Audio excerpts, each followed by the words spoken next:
Très heureux, je suis de vous présenter la revue des titres ce lundi 22 avril de l'année 2024. Fidèle ami internaute de Dabaru TV, merci de prendre ce rendez-vous. On démarre par cette information du quotidien Maison.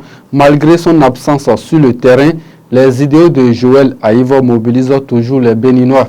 Dans le chapeau, il y a quelque chose d'intriguant dans les dernières sorties du mouvement Génération Aïvo.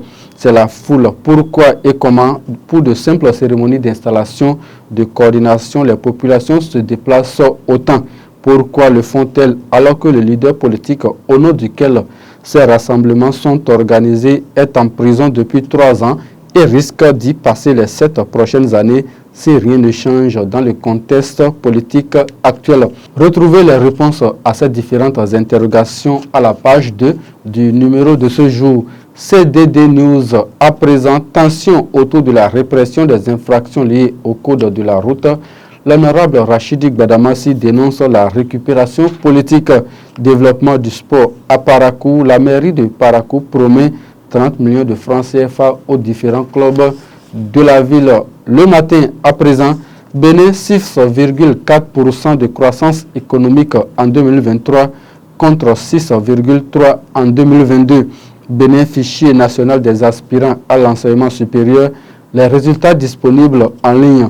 Environ 1400 candidats aspirants sélectionnés sur un total de 3484 postulants. Le révélateur ce matin, lancement officiel de la campagne agricole 2024-2025. Le gouvernement prend de fortes mesures pour la tendance haussière des productions.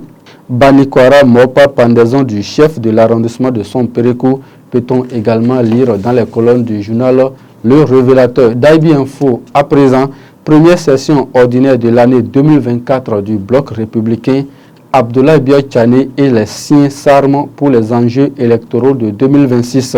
Drame à Banikwara, le journal nous informe qu'un chef d'arrondissement se donne la mort par pendaison. Le Béninois libéré nous donne à lire ce matin, première session ordinaire du bureau politique du bloc républicain de 2024. De nouveaux engagements pour Biotchane et ses cadres. L'intégralité du communiqué final est à lire à la page 3. Mauvaise nouvelle chez les OB26. Des tonnes d'affiches. Olivier Boko, président de 2026, en passe d'être brûlé, nous informe le journal de Aboubakar Takou. Matin libre, ce matin, impasse politique au Bénin.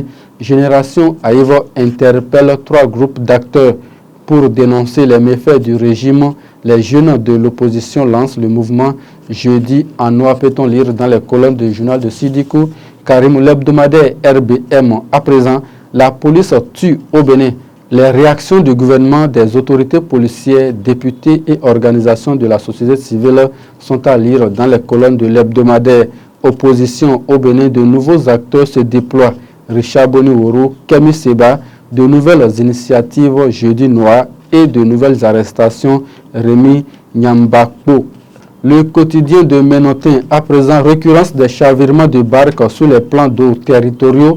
Urgence d'assainir le transport fluvial pour l'aboutissement de la proposition de la loi spéciale portant amnistie. Armand Gansé indique la démarche à suivre. Nous sommes à la page 3 du quotidien Fraternité. Le matinal à présent, chavirement d'une barque motorisée au Bénin, 6 morts dans le lac Nokoué. D'autres passagers en soins intensifs, précise le journal. Régulation et contrôle de qualité du commerce des produits pétroliers. 3 stations-service fermées dans le département du Mono. Les autres titres du quotidien Maison à présent. Journée internationale des droits de la femme en différé à Péanco sur la santé plurielle. Béatrice Cessi réunit des centaines de femmes progressistes. Nuit du Paille à Parakou. Esprit juriste ONG sensibilise sur la cybercriminalité. Ressortissant de l'Atakora de la Donga et résident dans le département du Bogou, Alibori et des collines. Sylvestre Chafik Ncha est le nouveau président de la Farade, nous informe le journal spécial Conseil Ramadan à Parakou. Le jeune Zime Yerima et la FNEP renforcent le vivre ensemble. Et c'est sur cette information que nous mettons un thème à cette revue des titres. Mesdames et messieurs, merci de nous avoir suivis. Suzanne Yarou était à la réalisation. À demain.